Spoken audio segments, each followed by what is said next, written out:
आज उपस्थित बानी भैया आप सबके बीच लेके धोबी गीत आ एक नंबर के मेटर लिख ले बानी। देखी मुखड़ा कैसे बा। मेल के पार्ट पहले बाटे।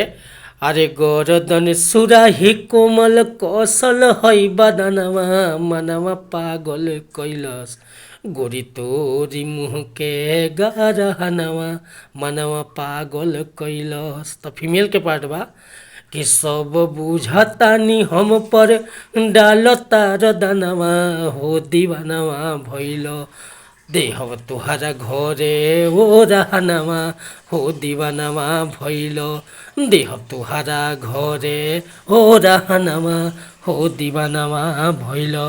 तो भैया अगर मुखड़ा पसंद होके फुल गीत लिखवावे के बा तो नंबर हम वीडियो पर दे दिले बनी, बेहिचक रुआ संपर्क कर सकीले। मिलत नहीं फिर से अगला वीडियो में। अगर गीत पसंद बाटे तो नया म्यूजिक बनवा के गा सकीला। ठीक बा। और कोनो पर्सनल मैटर चाहे नया म्यूजिक बनवाओ के बा चाहे गाना रिकॉर्डिंग करवाओ के बा तो संपर्क कर सकीले। जय हिंद, जय भारत, जय भोजपुरी समाज, हर हर महादेव।